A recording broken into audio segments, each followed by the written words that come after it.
အားလုံးပဲမင်္ဂလာပါကျွန်တော် Epic ကနေနေပြီးတော့နောက်တစ်ချိန်ပြန်နေဆိုလိုက်ပါတယ်အခုတစ်ခေါက်မှာတော့ဒီမကြသေးခင်ပေါ့နော်အပိုင်းတင်းထွက်ထားတဲ့ camera writer ကားဘူးအကြောင်းကိုပတ်သက်မှာဖြစ်ပါတယ်ပထမဆုံးပြောမယ်ဆိုရင်တော့ camera writer ကားဘူးကဘယ်လို series အနေထားရလာမလဲဘယ်လို character ပုံစံနဲ့လာမလဲဆိုတာစိတ်ဝင်စားဖို့ကောင်းနေပါပြီ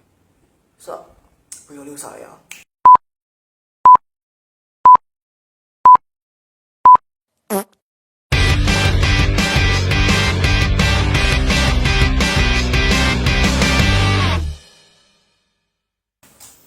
ဆိုတော့ camera writer ကားဘူးကကျွန်တော်ဒီ Rewa era မှာပေါ့နော်ပထမဦးဆုံးခင်းအောင်အသားပေး writer လို့ပြောလို့ရတယ်တော့ Hazel မှာဆိုရင်ခင်းအောင်ကိုအသားပေးတဲ့ writer ဆိုကျွန်တော်တို့ HBK ရှိမှာပေါ့နော်ဆိုတော့ဒီကားဘူးကတဲ့ဒီ writer design ကိုကြည့်ရမှာဆိုရင်ကျွန်တော်တော်တော်လေးကို camera writer 01နဲ့သွားဆင်နေတယ်ပေါ့နော်ဒါလည်းအကြောင်းတော့ရှိရဲ့ဗျပြောမှဆို camera writer ကားဘူးရဲ့ writer design က camera writer 01အတွက်လျာထားတဲ့ alternate writer design တွေတစ်ခုဖြစ်နေလို့ပဲဒါပေမဲ့ final မှာတော့ကျွန်တော်တို့ဒီ camera writer 01ရဲ့ဒီလက်ရှိ design ကိုပဲသုံးရတဲ့တော့ကြောင့်ကားဘူး design ကိုမသုံးပြခဲ့ဘူးပေါ့နော်ဆိုတော့အဲ့ဒီ camera writer ကားဘူး design ကိုဒီ camera writer ကားဘူးမှာနောက်ဆုံးသုံးပြခဲ့တယ်ပေါ့ပြန်သုံးတယ်ပေါ့ဗျာအဲ့လိုပြန်သုံးထားတာဖြစ်တဲ့အတွက်ကြောင့်01နဲ့နည်းဆင်တာတော့ရှိတယ်ပြီးတော့တခြားကြည့်မယ်ဆိုရင်ကျွန်တော်တားပိုက်ကောင်နဲ့နည်းဆင်တာကိုတွေ့ရတယ်ပေါ့နော်ပြီးတော့တိတ်ထားမိကြလာတော့မသိဘူးကျွန်တော် camera writer reward era မှာပေါ့နော်ဒါ ABCD EFG စတဲ့တစ်ဖြစ်ဒီ alphabet တွေနဲ့ပတ်သက်ပြီးတော့ band ကိုချိန်သွားတာကိုကျွန်တော်တွေ့ရတယ်ဥပမာကျွန်တော်ဒီcamera writer 01ဆိုရင် A နဲ့ပတ်သက်တာ AI ပေါ့နော် AI နဲ့ပတ်သက်တာတွေနဲ့ပတ်သက်တဲ့ camera writer မျိုးဖန်တီးသွားတယ်ပေါ့နော် second writer အနေနဲ့ camera writer saver B ပေါ့ B ဆိုတဲ့အတိုင်းပဲ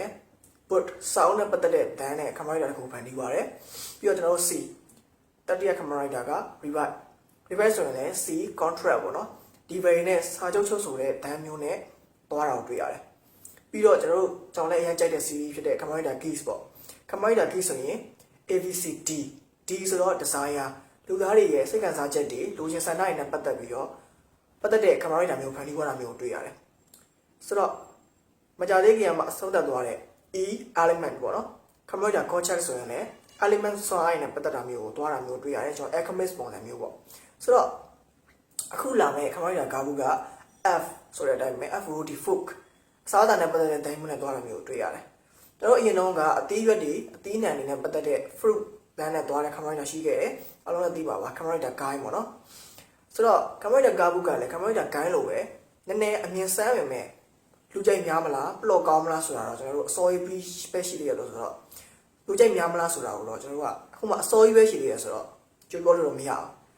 ဆိုတော့ camera writer ကားဘူးရဲ့ episode 1ကိုကျွန်တော်ရဲ့အနေနဲ့ first expression ပြောရမယ်ဆိုရင်တော့တော်တော်လေးသဘောကျဖို့ကောင်းတယ်လို့မြင်တယ်ပထမဆုံးအနေနဲ့ဒီ camera writer ကားဘူးရဲ့ human form ပေါ့နော် human form တော့ပြောလို့မရပါဘူးဘာလို့ဆိုတော့ဒါ main character ကငကိုတွေကဂျိုသားဖြစ်နေတဲ့ပုံစံမျိုးလုပ်ထားတာပေါ့နော်အဲ့လိုမျိုးကကျွန်တော်ဘယ်မှာတွေ့ရလဲဆိုတော့အရင်က Hazel part 1မှာမျိုးကအဲ့ဒါမျိုးခဏတွေ့ရတယ်ဒါ Hazel part 1ကိုလည်းပြန်ပြီးတတိယစေတယ်ပြီးတော့ camera writer ကားဘူးရဲ့စချင်း opening scene တွေမှာပဲကျွန်တော်ဒီကားဘူးကဒီဘယ်နဲ့ကန်းချိန်မှာပေါ့နော်လဲနေတယ်ပေါ့အဲလဲတဲ့အချိန်မှာလှိုင်းတွေကညနှောင်ရိုက်သွားတဲ့ပုံစံမျိုးပြထားတာဆိုရင်ကျွန်တော် camera writer Argito ရဲ့ opening တခြင်းကိုတော့တတိယမိစေတယ်ပေါ့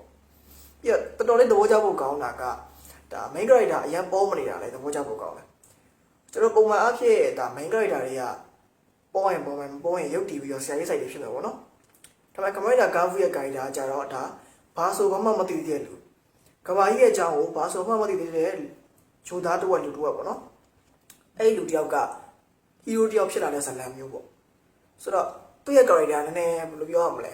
ကလေးသဘောကျမဲ့ character မျိုးလို့ပြောလို့ရတယ်နည်းနည်းလေးချစ်ဖို့ကောင်းတဲ့ character မျိုးပေါ့နော်ဆိုတော့ camera writer ကားဘူးရဲ့ hashing back ပေါ့ပုံမှန်ကျွန်တော်တို့ဒီ driver တွေဆိုရင်ဒါသိရမလားဟိုဘယ်တစ်ဖြစ်ဖြစ်ဆိုဘယ်ကထွက်လာမှမသိ sweat ထုတ်ပြီးတော့ hashing ကောက်လုပ်လိုက်တာပဲဒါပေမဲ့ camera writer ကားဘူးမှာအဲ့လိုမဟုတ် camera writer ကားဘူးမှာကျတော့ဘယ်လိုလဲဆိုတော့သူ့ရဲ့ driver ကသူ့ရဲ့ bike မှာကလျက်ပြီးသားဖြစ်နေတယ်ပြောရရင် driver ကိုယ်တိုင်ကဒီကားဘူးရဲ့ခန္ဓာကိုယ်အစိတ်ပိုင်းအမှန်တော့ camera writer ကားဘူးအဲ့ကားဘူးဆိုတဲ့နာမည်ကလည်းအဲ့ driver ရဲ့နာမည်ကိုခေါ်တာ driver ကကားဘူးပြောရရင်ကျွန်တော်ဒီအဲ့ဒီဂျိုသားတွေမှန်သမျှကသူတို့ bike မှာပါဇက်တစ်ခုပို့ပါတယ်ပေါ့နော်အဲ့ပါဇက်ကိုသူတို့ကကားဘူးလို့ခေါ်တာပြောရရင်ကားဘူးတွေကကျွန်တော်တို့အလွယ်ကားဘူးဂျိုသားတွေလို့ပဲခေါ်လိုက်တော့မှာနော်အဲ့ဒီကားဘူးဂျိုသားတွေကကဘာမှာရှိနေတာကြာပြီပေါ့နော်သူတို့ကလူသားတွေကိုလည်းစားတယ်စားတဲ့ပုံစံကလည်းနည်းနည်းဓာတ်မလို့လို့နဲ့ ဒီလိုမျိုးနဲထွက်သွားမဲ့တပုံမှာတော့ရှိရပေါ့နော်တော်လူသားတွေရဲ့ကိုရှင်မှုကိုစားရတာတနည်းအားဖြင့်လူသားတွေရဲ့စိတ်ခံစားချက်ကိုစားတဲ့ပုံစံမျိုးဖန်တီးထားတာမျိုးတွေ့ရတယ်ပြောရရင်ကျွန်တော်တို့ဒီ real world မှာဆိုရင်ဒါလူသားတွေကိုတိုက်ခိုက်တယ်လူသားတွေကိုစားတယ်ဆိုတဲ့ feeling မျိုးတွေပေါ့နော်မတွေ့ရတာတော်လေးကြာပြီကျွန်တော်ဟေးစိမ့်မှာတော့ဒါလူသားတွေကိုစားတဲ့ feeling ကနည်းနည်းရှားတဲ့နေရာမှာပါတယ်ဗျာ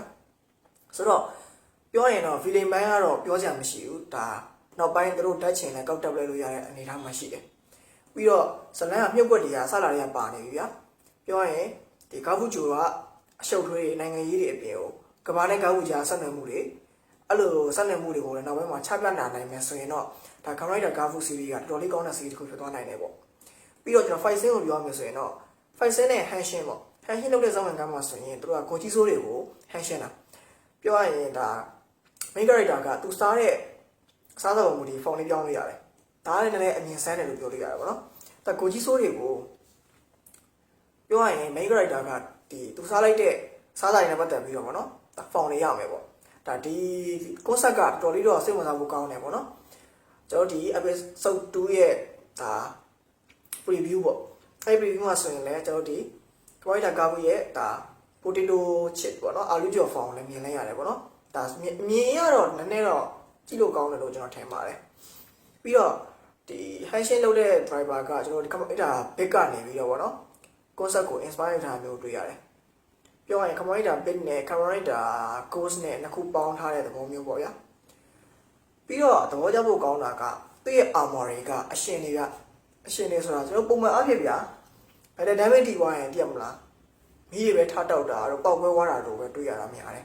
ဒါပေမဲ့ Commander Gavu ရဲ့ armor ကျတော့အရှင်တွေပြောရရင်က Gami ပေါ့နော်သူ့ရဲ့ပထမဆုံးဒီ original form ကပေါ့အဲ့ဒီမှာစောရင်ကမှပြသွားတာဆိုရင်တိုက်ခိုက်နေနေ form ကြီးကျွတ်ကြသွားတာမျိုးပြတာမျိုးကဒါတော်တော်ကြီးကိုသဘောကျဖို့ကောင်းတယ်လို့ပြောလို့ရတယ်ပြီးတော့ CGI ဘိုင်းကလည်းအရင်မစိုးပဲနဲ့တတိတက်လေးလုပ်ပေးထားတာတော်တော်လေးသဘောကျဖို့ကောင်းတယ်ထဲမှာပါတယ်ဗျကျွန်တော်အနေနဲ့ Commander case ပြီးကလေးက Rewa မှာထွက်တဲ့ Commander series တွေကသွားပြီးနောက်လာမယ့် series အဲ့တော့ကောင်းတော့မှမထင်ဘူးလို့ကျွန်တော်တွေးထားတာပြောရင်လည်း Commander Gotcha နဲ့ပတ်သက်ပြီးတော့လည်းတော်တော်ကြီးကြည့်မရလဲပါတယ်ပေါ့နော် Commander Gotcha ကဘယ်လိုဖြစ်သွားလဲဆိုတော့ Pokemon Commander series လိုမျိုးဖြစ်သွားတာမျိုးကြီးကိုကျွန်တော်တိတ်တော့ကြည့်မရဘူးဗျဒါတော့ကျွန်တော် personally ပေါ့နော်သဘောကျရလို့တော့သဘောကျပါပေါ့ဆိုတော့ Commander Gavu နဲ့ပတ်သက်ပြီးတော့နည်းနည်းတော့မျှော်လင့်ချက်ရှိတယ်ဗျ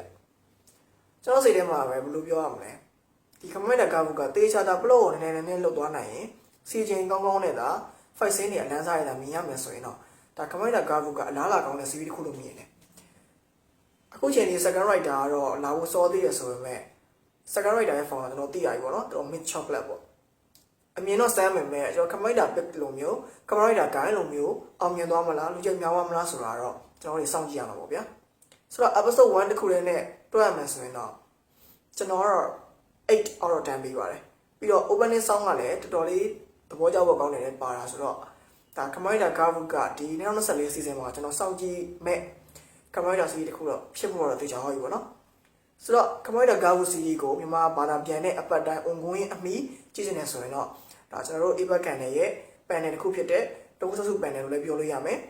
Apex တခုဆက်စု Telegram channel မှာလည်းကျွန်တော်တို့ဒီ Ani Wizard